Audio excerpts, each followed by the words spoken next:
Hey, this is Mass Sex with a brand new Bleach Soul Reaper video, and we've got to talk about our brand new limited banner.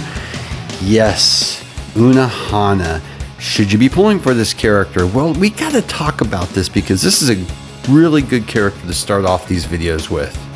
Now, I had already started working on this character prior to the banner, have been acquiring her through other means in the game, from playing and using tickets and other items, and it's been really difficult. So with the release of the banner, that's helped a lot. I pulled on it.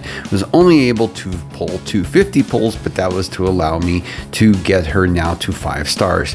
Now, of course, with most characters in this game, 4 stars is going to be really a minimum, because you're going to want to make sure you have the skills that go up to at least that 4th spot. Then of course your next 2 are going to be your damage boost with her and damage reduction, which are also going to be great too, but not as necessary as the others, mattering on how seriously you are playing the game.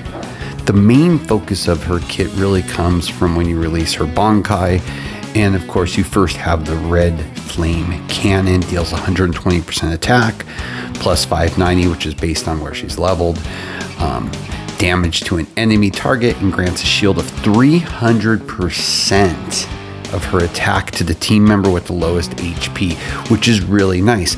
So again, interesting that in a character of this type, you are actually going to have to focus on attack as well as making her tanky because of this.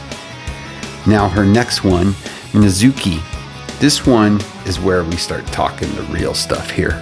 You release Mizuki, healing all team members for 155% of the attack, plus 590, purifying all debuffs, and grants all allies HOT equal to 30% attack. And then of course you've got her Kaido. Her Kaido comes once you go ahead and level her up to 4 stars. Heals the team member with the lowest HP for 61.8% attack. Of course, that's going to be based on where you have her built. Attack as battle starts, granting 10 Ryoku. So now, let's talk about this character. She's classified as a team healer, of course. Now, it's really early in the game to really say characters are must-gets.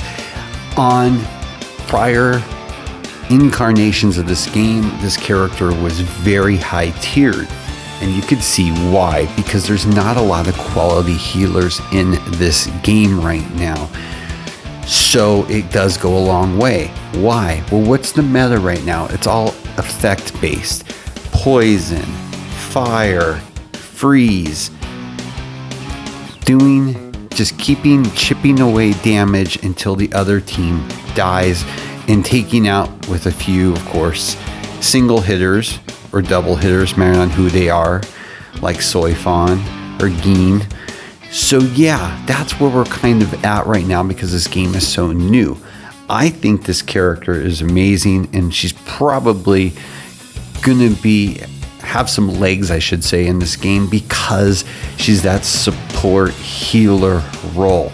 Now it's gonna be very interesting to build her, and resources in this game are tough when you get to the upper tiers to really make this character where she needs to be at. But the fact that you really are going to have to not only push that HP in defense because you want her tanky to live, but you're also going to need that attack because that's what everything's based off of. So it's really interesting. But when you look at the cost for Mizuki at 25 is not bad, and if you're lucky enough, if you keep using her and building her, to be able to lower that even more by awakening more of her swords on her, she's going to be doing a lot of healing, really quickly, and really keep your team alive and counter what's currently going on right now. So I see a big upside to her. The other thing to talk about here is I've had to play against her in certain aspects of the game, and now my team's much better, but man, when you see her in action, she's a beast.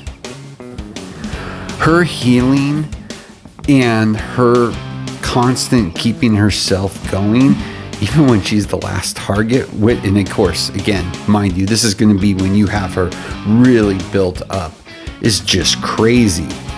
And she will just keep healing herself.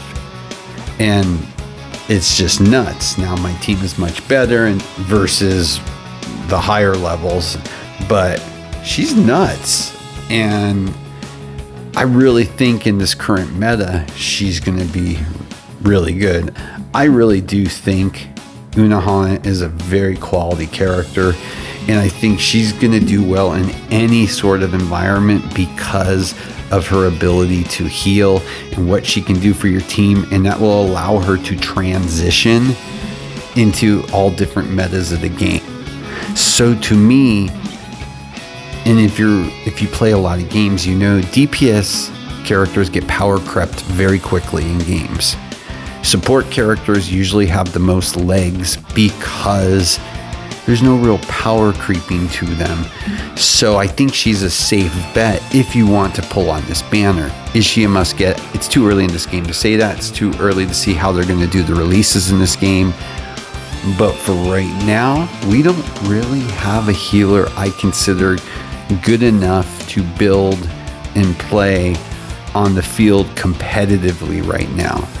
So my thoughts are she's worth it. She'll probably have legs, worth the pulling if this is something that interests you. Let me know your thoughts. Let me know if you're even going to pull on this. I do like that with these limited packs that you can buy them with the diamonds. So that's nice for certain players. But again, the pity is basically 10-10 pulls if you get lucky. I was very lucky on the prior banner. I had to do 2 full 10 pulls to get 2 copies of her. So wham. So I've got to decide how I want to move forward with her. Not as lucky as I was with Yamamoto.